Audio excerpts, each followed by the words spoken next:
And, of course, that was the Wolverines there, living on the right side of town. Love the boys. And, of course, they were at the Urban Blaze concert 2 years ago. How time flies. It does, doesn't it? You just don't know what you're doing from one day to the next. But, yeah, these guys are fantastic. And, of course, you ever get a chance to see these boys, you get on out there. What you got there? I love getting new CDs come across the desk, have a look at them, have a listen to them, play around with them. But you know what? I'm a big fan of the CD ahead of the iTunes. I know the kids are all onto the iTunes. They go on there, download the music. I love this because I can read what's going on inside, find out who wrote the song, because until the song's written, there's no song. Just remember that. And so I find out, and I've got this one in front of me, and it's a group called the Wind-Up Dolls.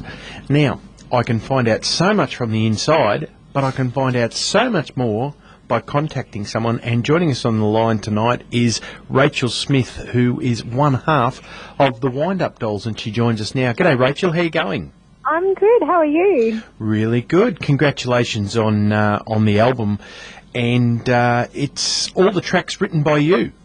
That's right. That's right. I'm so impressed, by the way, that you're actually reading the liner notes. Not many people do that anymore. That's kudos to you. I think it's the most important part. I just, well, it's not. The most important part is to listen to it, I suppose. Otherwise, they wouldn't put the CD in, would they? They'd just do the liners. But I just love finding out the little bits behind it, and people that have written and collaborated with different people. And I noticed that a couple of old mates of ours, Benji and Sonny Pocock, involved in it, and also Vaughan Jones. Yeah, that's right. Actually, Benji has a studio, of course, up your way, and he did the mixing of the album, and we got to go up and spend some time with Benji and Sonny and their beautiful family. It was awesome. So they are such talented guys, and of course, Vaughan the same. He did some of the piano tracks on the album along with myself, and he came out to our studio in the Lockyer Valley, and we just always love spending time with Vaughan, so that was a pleasure to see them all again.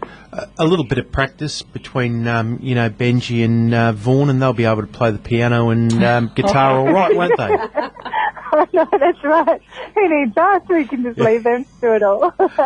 And, of course, the other thing that helps when we do read the album covers and inside and things like that is a lot of people think, oh, okay, Wind-Up Dolls, they see yourself up there, the front singer, oh, yeah, she's the singer. But when you have a look more into it, you go vocals, bass, piano, organ, synth, which one came first? Oh, gosh, I have played piano ever since I was old enough to walk, pretty much. So that one definitely came first, and then, learned to sing growing up, as you do. And then, years and years later, the truth is we were touring interstate, and we hired the world's worst bass player, and I'd always wanted to play bass. And I heard this guy stink it up night after night at gigs, and I thought, you know what, if he can do that, I can play bass too. So I went out and bought a bass, and that one came last. So.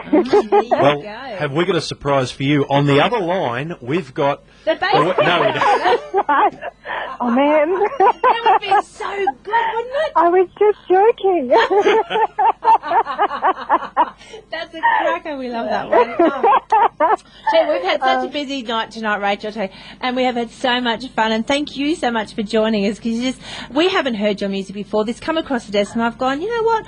I really like some of these songs on here. And that's I'm so glad. We need to get these guys on. And it's fair to say, Rachel, there's a very eclectic nature in your songwriting. It's very diverse, isn't it? Oh, thanks for saying that. Yeah, I guess Marty and I both, we listen as widely as we can. One of my favourite writers is Lyle Lovett, but then, I went through a phase I was listening to heaps of, Baby Animals and other Aussie rock, and, you go through your different musical phases. Like, music's music, isn't it? You just, if someone's great, especially as a songwriter, I think, you kind of listen for the song, doesn't matter about the style. Well, we had a young fellow, like Patrick, he's a perfect example.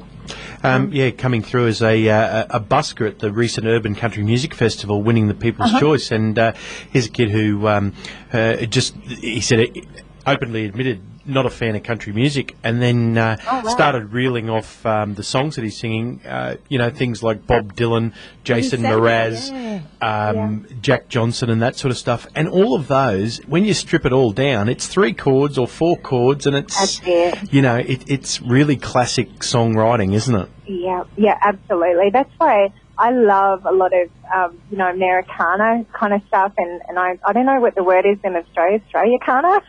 We'd love to make up a new Paul word. Kelly kind of stuff. Aussie But Kana. because they're writers, they don't stick to a genre. They write a great song, and you can play it in whatever style you want. It translates. That's so true. Paul Kelly is just the prime example of that.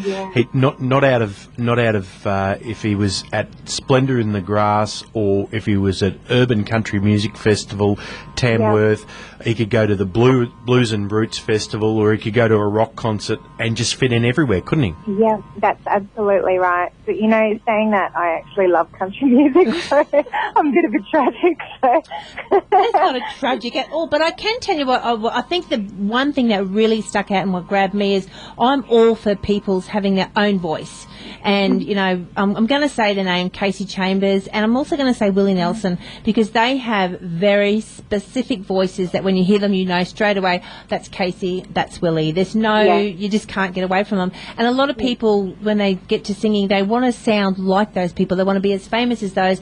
But you have one of those voices where it's completely different. It's your own voice, and you sort of go, wow, it's different, and I like. Well, it is different. It really, I couldn't say, a lot of people you can say, oh yeah, they sound a little bit like that or that or that.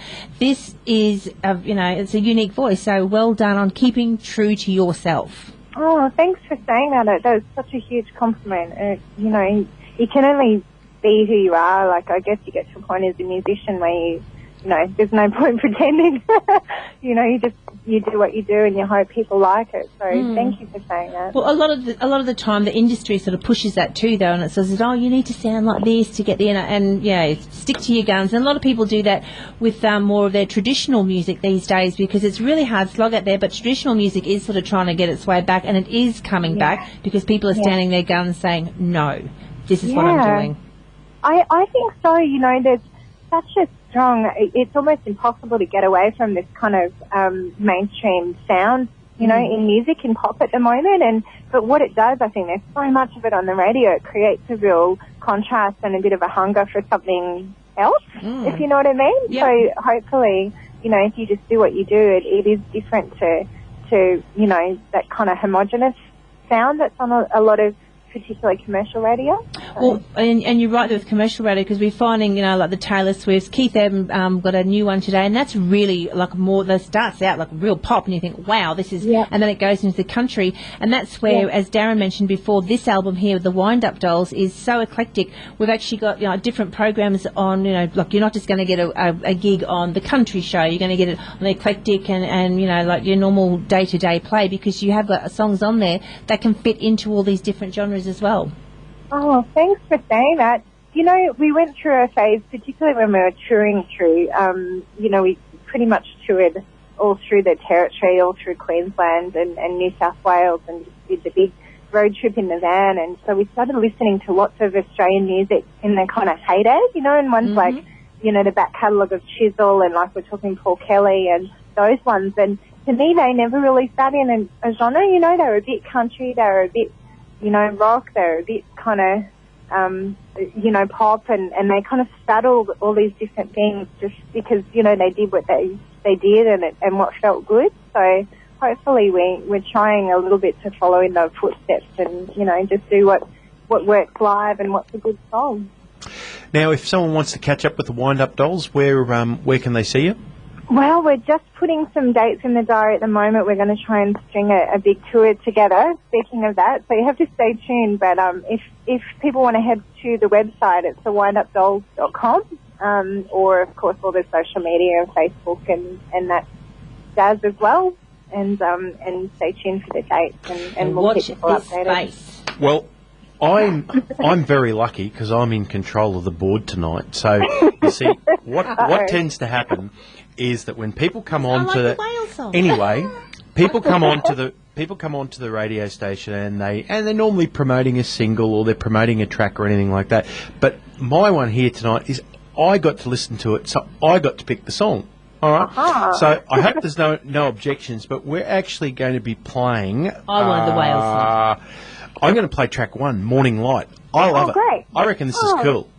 Thank you. So we're going to go out with that, and next time we catch up, we're going to play a little bit more of this. And if you want to find out about the wind-up dolls, as we said, visit the website. Local band, well, semi-local, just out in the Lockyer Valley, only an hour and a half away from the Moreton Bay region.